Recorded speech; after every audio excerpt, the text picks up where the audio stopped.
हरि ओम नमस्ते।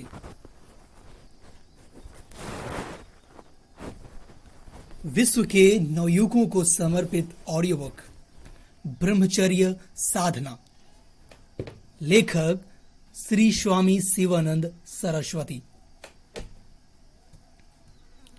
8 सितंबर सन 1887 को विश्व मंच पर प्रथम प्रभात देखा। परिवार के लोग उनको कुप्पुस्वामी कहते थे, जो कालांतर में स्वामी शिवानंद सरस्वती के नाम से दिग्विश्रुत हुए। जनता की आदि भौतिक चित्कार ने उनको मलया बुलाया और वैदिक गीतों की सनातन परंपरा ने उनको हिमालय की ओर प्रेरित किया। 10 साल तक अकट तपश्चर्या कर आत्म संयम और आत्मशुद्धि के वातावरण से अनवरत ध्यान में समाधिस्थ होते हुए उनको ज्ञान उज्जवल प्रज्ञा की अनुभूति हुई। अपना ज्ञान जनता को देने और निष्काम कर्म प्रणाली के आधार पर समाज और राष्ट्रों की मानवता का निर्माण करने के लिए सन 1936 में उन्होंने द डिवाइन लाइफ सोसाइटी की स्थापना की और कालांतर में सन 1948 में योग वेदांत फॉरेस्ट अकादमी सदृश अद्वितीय संस्था को उद्यत होते देखा। आज वे ग्रंथकार के नाते 300 से अधिक गंभीर ग्रंथों के प्राणदाता हैं, जिनमें उनके जीवन की विशाल ज्ञान ज्योति बिंबित होती है और जो साधारण से साधारण मानव का भी पथ प्रदर्शन करती हैं। अपने हृदय को मानव समाज के विकास के लिए अक्षरों का स्वरूप देकर वे विशाल विश्व के तीर्थयात्री को मार्ग तो दिखा ही रहे हैं, अंधकार में नवीन प्रभात तो ला ही रहे हैं। साथ साथ वे प्रत्येक शतशील परंतु यातना तप्त साधक के चीर सहयात्री भी रहे हैं, जिनका शब्द उसे प्रोत्साहित और अभिप्रेरणा देता है, जिनकी कृपा कटाक्ष विलक्षण लहरी उसको दिव्य बना देती है, स्वर्णमय कर देती है। आज तो वे विश्व के गुरुदेव हैं, जिनकी ब्रह्मांड व्यापिनी विजय वैजयंती के नीचे सभी धर्म, सभी संप्रदाय, सभी वर्ण तथा सभी मनुष्य अपना अपना आश्रय खोज रहे हैं और निसंदेह भविष्य भी उनकी अवतार कथा को घर घर गाएगा।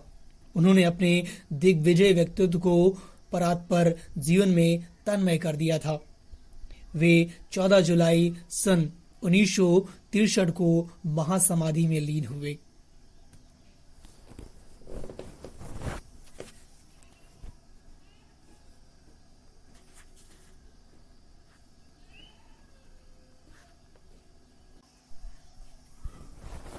शुद्धता के लिए प्रार्थना।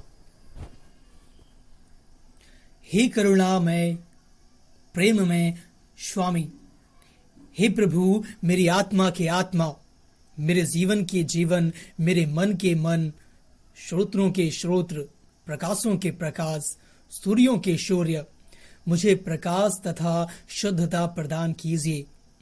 मैं शारीरिक तथा मानसिक ब्रह्मचर्य में प्रतिष्ठित हो जाऊं। मैं विचार, वाणी तथा कर्म में पवित्र हो रहूं। मुझे अपनी इंद्रियों को नियंत्रित तथा ब्रह्मचर्य व्रत के पालन करने के लिए बल प्रदान कीजिए। इन सभी प्रकार के सांसारिक प्रलोभनों से मेरी रक्षा कीजिए। मेरी समग्र इंद्रियां सदा आपकी प्रिय सेवा में तत्पर रहें। मेरे यौन संस्कारों तथा काम वासनाओं को मिटा दीजिए। मेरे मन से कामुकता को नष्ट कर डालिए। मुझे सच्चा ब्रह्मचारी, सदाचारी तथा ऊर्ध्वरेता योगी बनाइए।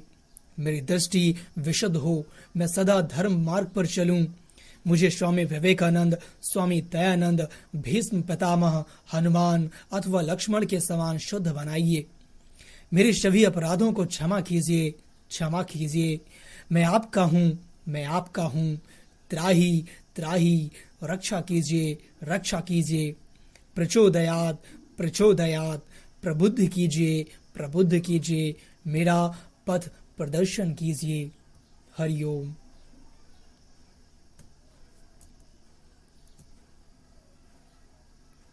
ब्रह्मचर्य साधना।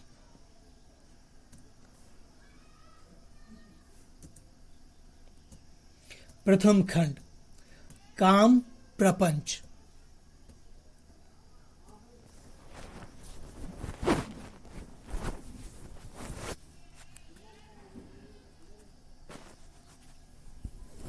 वर्तमान कालीन अधःपतन।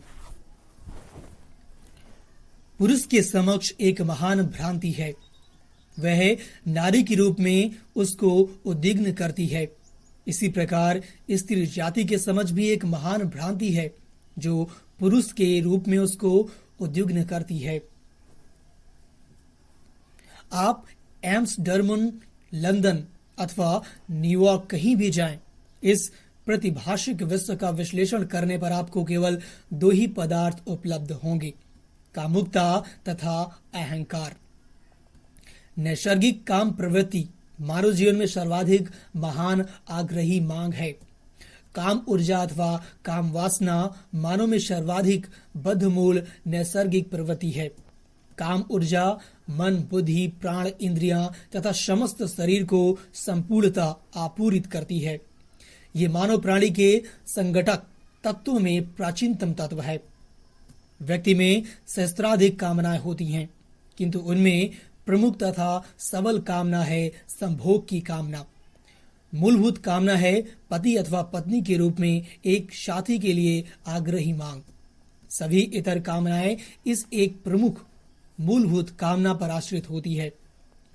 धन की कामना, पुत्र की कामना, संपत्ति की कामना, घर की कामना, पशु की कामना तथा अन्य कामनाएं इसकी ही अनुवर्ती हैं।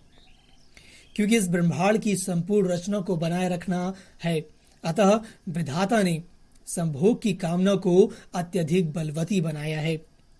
अन्यथा विश्वविद्यालयों के स्नातकों की भांति ही अनेक जीवन मुक्त अनायास ही प्रकट हो गए होते। विश्वविद्यालयों की उपाधियां प्राप्त करना आसान है। इसके लिए किंचित धन, स्मरण शक्ति, बुद्धि तथा अल्प आयास अपेक्षित है, किंतु काम आवेग को नष्ट करना एक अति श्रम साध्य कार्य है। जिस व्यक्ति ने कामुकता का पूर्णतया उन्मूलन कर डाला है तथा जो मानसिक ब्रह्मचर्य में प्रतिष्ठित हो चुका है, वह व्यक्ति साक्षात ब्रह्म अथवा भगवान है। यह संसार कामुकता तथा अहंकार ही है, अन्य कुछ नहीं। इनमें अहंकार ही मुख्य वस्तु है, यही आधार है। कामुकता तो अहंकार पर आश्रित है। यदि मैं कौन हूं के अनुसंधान अथवा विचार द्वारा अहंकार को नष्ट कर दिया जाए तो काम भाव स्वतः ही पलायन कर जाता है। मनुष्य अपने भाग का स्वामी स्वयं है। उसने अपने दिव्य गौरव को खो दिया है तथा अविद्या के कारण कामुकता और अहंकार के हाथों का यंत्र तथा उसका दास बन गया है। कामुकता तथा अहंकार अविद्या जात है। आत्म ज्ञान उदय आत्मा के इन दोनों शत्रुओं को असहाय, अज्ञानी, क्षुद्र, मिथ्या जीव अथवा भ्रामक अहम को लूट रहे इन दो दस्युओं को विनष्ट कर डालता है। काम वासना की कठपुतली बनकर मनुष्य ने अपने को बहुत बड़ी मात्रा में अधःपतित कर डाला है। हंत वह एक अनुकरणीयशील यंत्र बन चुका है। उसने अपनी विवेक शक्ति खो दी है। वह निकृष्टतम रूप की दास्ता के गर्त में जा गिरा है। क्या ही दुखद अवस्था है, निसंदेह क्या ही सोचनीय दुर्गति है। यदि वह अपनी खोई हुई दिव्य अवस्था तथा ब्रह्म महिमा को पुनर्प्राप्त करना चाहता है तो उसकी समग्र सत्ता का रूपांतरण करना चाहिए। उसकी काम वासना को उदात्त दिव्य विचारों तथा नियमित ध्यान द्वारा पूर्णतया रूपांतरित करना चाहिए। काम वासना का रूपांतरण नित्य सुख की प्राप्ति की एक बहुत ही प्रबल, प्रभावशाली तथा संतोषप्रद विधि है। यह संसार ही कामुक है। काम वासना का संसार के सभी भागों पर एकाधिपत्य है। लोगों के मन कामपूर्ण विचारों से ओतप्रोत हैं। ये संसार ही कामुक है। समस्त विश्व भीषण कामोन्माद के वशीभूत है। सभी दिग्भ्रांत हैं तथा विकृत बुद्धि से संसार में चल फिर रहे हैं। कोई भगवत विचार नहीं है, कोई भगवत चर्चा नहीं है। भूसाचार यानी कि फैशन, उपाहार गृहों यानी कि रेस्तरां, विश्रांति गृहों, होटलों, प्रतिभोजों, नृत्यों, घुड़दौड़ों तथा चलचित्रों की ही चर्चा है। लोगों का जीवन खान पान तथा प्रजनन में ही समाप्त हो जाता है। इसमें ही उनके कर्तव्य की इतिश्री है। काम वासना ने लंदन, पेरिस तथा लाहौर में ही नहीं वरन मद्रास के परंपरानिष्ठ परिवार की ब्राह्मण बालिकाओं तक में भी फैशन चालू कर दिया है। वे अब अपने मुख में हरिद्रा चूर्ण के स्थान में चेरी ब्लॉसम पाउडर तथा वेजेलिन स्नो लगाती हैं तथा फ्रांसीसी लड़कियों की भांति अपने बाल कटवाती हैं। इस प्रकार के अनुकरण की है प्रवृत्ति भारत में हमारे बालकों तथा बालिकाओं के मन में अनधिकृत रूप से प्रवेश कर गई है। हमारे प्राचीन ऋषियों तथा मनीषियों के पवित्र आदर्शों तथा उपदेशों की सर्वथा उपेक्षा की जा रही है। ये क्या ही सोचनीय अवस्था है। यदि जॉनसन अथवा रसेल जैसा कोई पाश्चात्य विद्वान विकास, गति, परमाणु सापेक्षता अथवा अनुभव अतीत सिद्धांत के रूप में कोई बात प्रस्तुत करता है तभी लोग उसे सच मानेंगे। निसंदेह यह लज्जास्पद बात है। उनकी मस्तिष्क विदेशी कणिकाओं से अवरुद्ध हैं। उनमें दूसरों में वर्तमान किसी गुण को आत्मसात करने के लिए मस्तिष्क ही नहीं है। भारत में आज के नवयुवकों तथा नवयुवतियों का दुखद अधःपतन हुआ है। ये ऐसा युग है जब वे रिक्शा, कार, ट्राम, साइकिल अथवा वाहन के बिना थोड़ी दूर भी नहीं चल सकते। क्या ही अत्यधिक कृत्रिम जीवन है। भारत की महिलाओं में कंधों तक बाल कटाने की प्रवृत्ति ने घोर संक्रामक रोग का रूप ले लिया है। इसने समस्त भारत को आक्रांत कर रखा है। यह सब काम तथा लोभ की शरारत के कारण है। आजकल के नवयुवक पाश्चात्य लोगों का अंधानुंधन अनुकरण करते हैं। इसके परिणाम स्वरूप उनका अपना विनाश होता है। लोग कामुकता से दोलायमान है। वे अपने सदाचार तथा दिक्काल बोध खो बैठे हैं। वे कभी भी सत्सद में विवेक नहीं करते।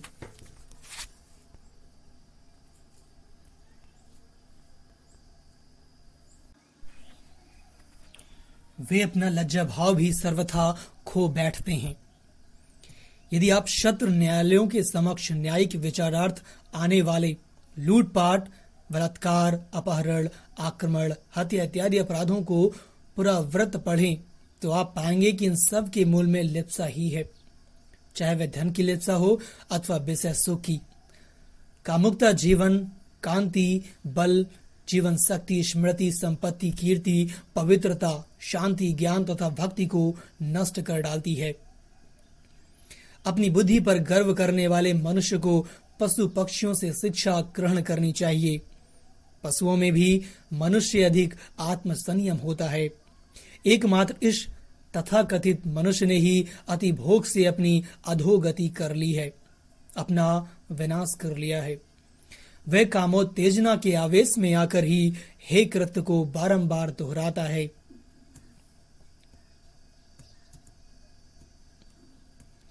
उसमें रंज मात्र भी आत्म संयम नहीं होता है। वह काम वासना का पूर्ण दास और उसके हाथों की कठपुतली होता है।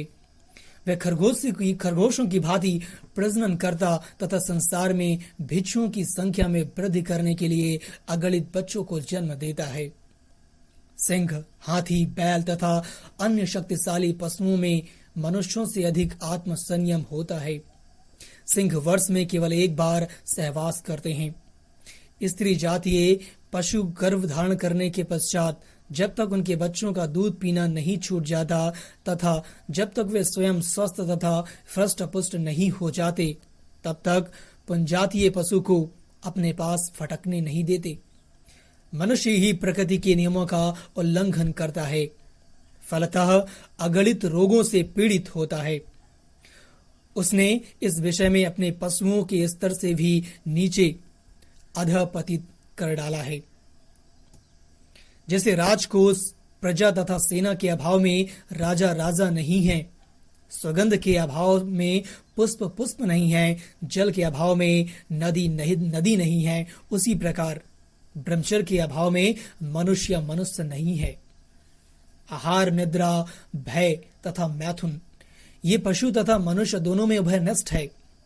धर्म, विवेक तथा विचार शक्ति ही मनुष्य की पशु से विशिष्टता दर्शाता है।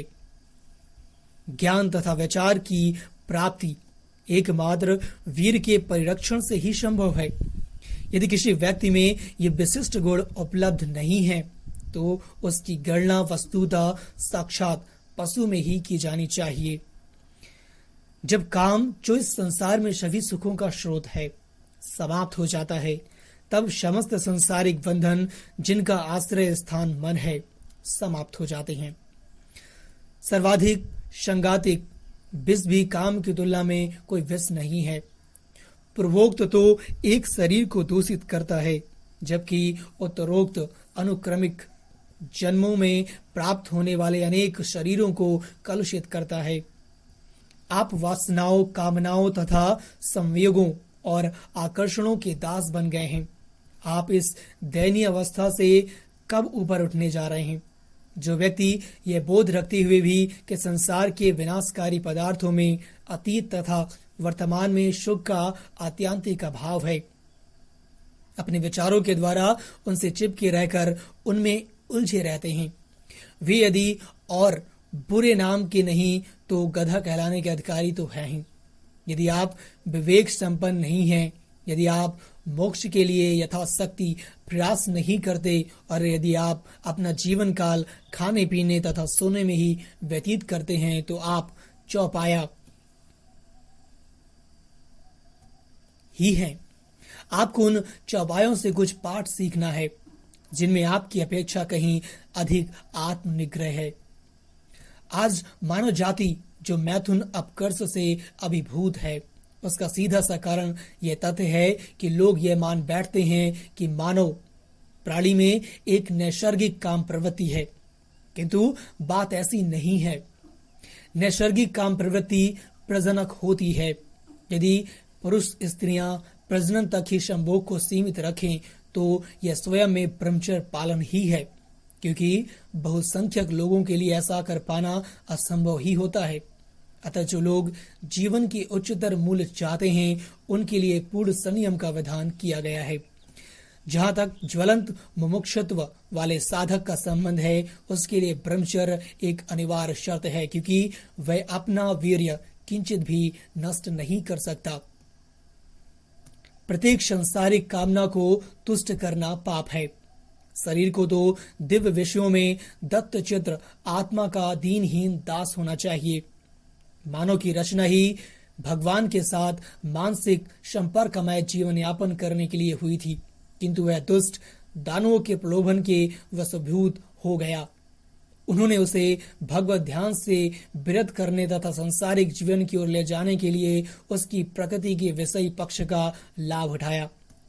अतः समस्त विषय सुखों का त्यागना, विवेक तथा वैराग्य के द्वारा अपने को संसार से पृथक करना, मात्र आत्मा के अनुरूप जीवन यापन करना तथा भगवान की पूर्णता तथा पवित्रता का अनुकरण करना ही नैतिक गुणवत्ता है। विषय परायणता ज्ञान तथा पवित्रता की विरोधी है। अपवित्रता से बचकर रहना ही जीवन का परम कर्तव्य है। आध्यात्मिक साधना यौन आकर्षण का समाधान है। पूर्ण शारीरिक तथा मानसिक ब्रह्मचर्य की संस्थापना ही वास्तविक संस्कृति है। अपरोक्ष अनुभूति द्वारा जीवात्मा तथा परमात्मा की ऐक्यानुभूति ही वास्तविक संस्कृति है। कामुक संसारिक व्यक्ति को आत्म साक्षात्कार, ईश्वर, आत्मा, वैराग्य, संन्यास, मृत्यु तथा स्वभूमि यानी कब्रस्तान शब्द बहुत ही घृणापूर्ण लगते हैं तथा भयावह लगते हैं, क्योंकि वह विषयों से आसक्त है। नृत्य, संगीत, महिला संबंधी चर्चा इत्यादि के शब्द उसे अत्यधिक रोचक लगते हैं। यदि व्यक्ति संसार के मिथ्या स्वरूप का गंभीरता पूर्वक चिंतन करना आरंभ कर दे तो विषयों के प्रति उसका आकर्षण धीरे धीरे गायब हो जाएगा। लोग कामाग्नि से जल रहे हैं, इस भीषण व्याधि के उन्मूलन के लिए सभी उपयुक्त साधनों को प्रारंभ कर उनको उपभोग में लाना चाहिए।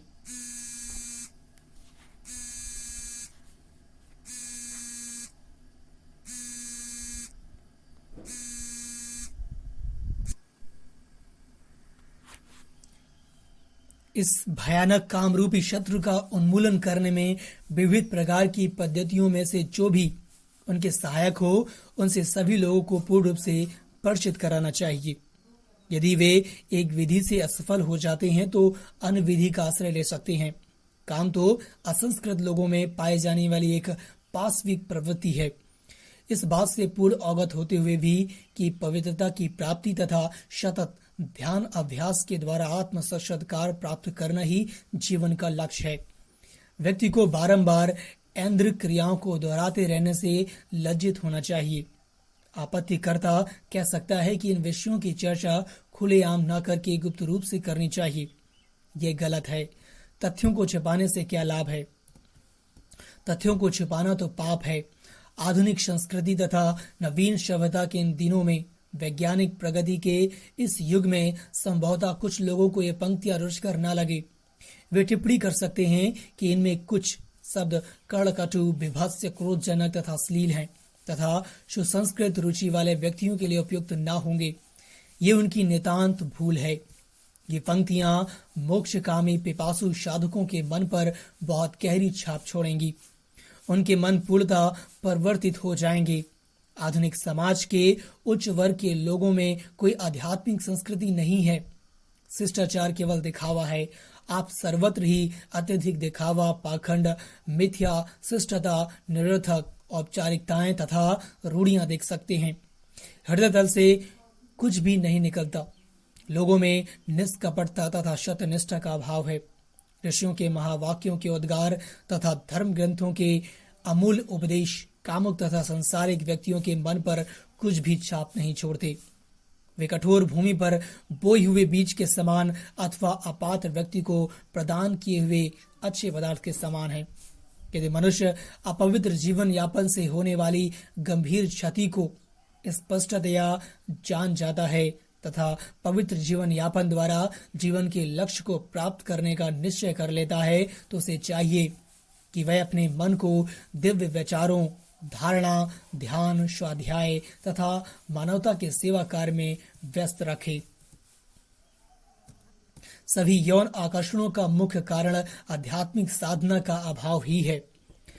कामुकता पर केवल काल्पनिक संयम से आपको कोई शुभ परिणाम प्राप्त नहीं होगा।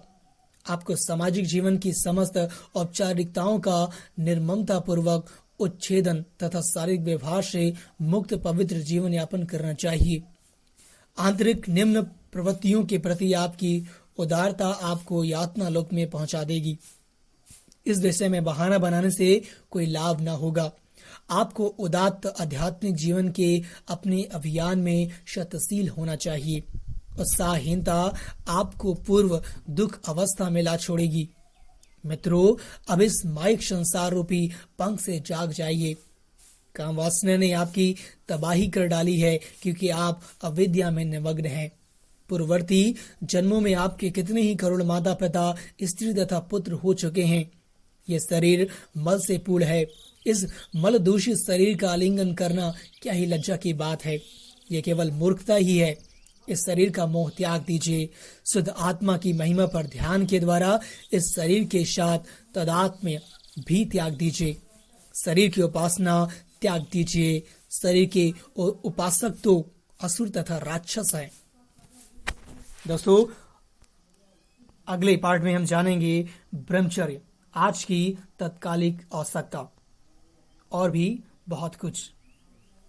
तो नेक्स्ट पार्ट जरूर सुनिएगा। हरिओम।